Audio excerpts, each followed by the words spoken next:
Aprobado na sa Senado ang mahigit 6.7 trillion pesos na panukalang national budget para sa susunod na taon.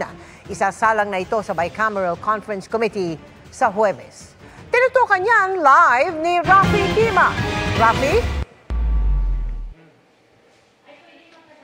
Mel, aprobado na nga dito sa Senado sa third at final reading ang 2026 General Appropriations Bill matapos ang mabusising pagtalakay sa budget bunsod ng mga nadiskubring maanuwalyang flood control projects. 6.793 trillion pesos ang inaprobahang budget na nakatakda ng dalhin nga sa Bicameral Conference Committee.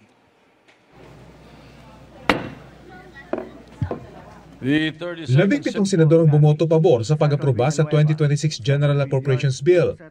Walang nag-abstain o bumoto taliwas sa budget. Pero 7 sa mga senador ay wala sa plenaryo para bumoto, kabilang na si Senador Bato de la Rosa na halos isang buwan ang hindi nagpapakita sa Senado. Sa ating mahabang pagtatalakay, dalawang mahalagang layunin ang ating binabalikan. Una, ang pagpapalakas ng mga programa ng pamahalaan para matugunan ang pangangailangan ng ating mga kababayan. Pangalawa, panatilihing bukas at matibay ang ating proseso laban sa anumang anyo ng korupsyon. Through our collective work, the 2026 budget is now more transparent, more disciplined, and more accountable than before. Pinakamalaking budget pa rin ang mapupunta sa sektor ng edukasyon. Ang budget naman ng DPWH, tinapyasan ng 311 billion pesos mula sa orihinal nitong panukala na 811 billion pesos.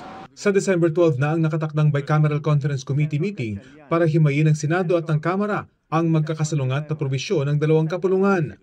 Giit ni Senate President Tito Soto, ila-livestream ang BICAM tulad ng kanilang ipinangako. Gusto namin naka-open, kitang-kita ng publiko, sino-sino naglagay ng ganito, sino-sino yung nagpasok niyan, anong budget para sa mga tatlong pinakamahalaga, DepEd, DOH, Agriculture.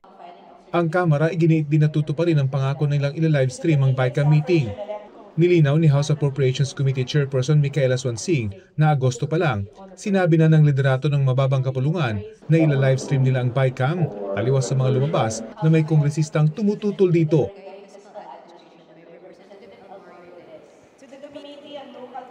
Bukod sa chairman nitong si Senador Win Gatchalian ay 7 senador mula sa mayorya at 4 na senador mula sa minorya na pawa mga vice chair ng komite ang pinangalanang miyembro ng Senado sa gagawing BICAM.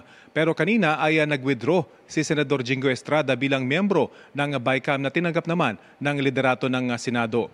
Extended din ng 3 araw ang sesyon ng Senado sa halip na hanggang December 20 yung kanilang adjournment ay may sesyon ng mga senador hanggang sa December 23 para daw mabigyan ng sapat na oras ang BICAM at ma-ratify ang enrolled budget bill at hindi lang ang summary ng BICAM report.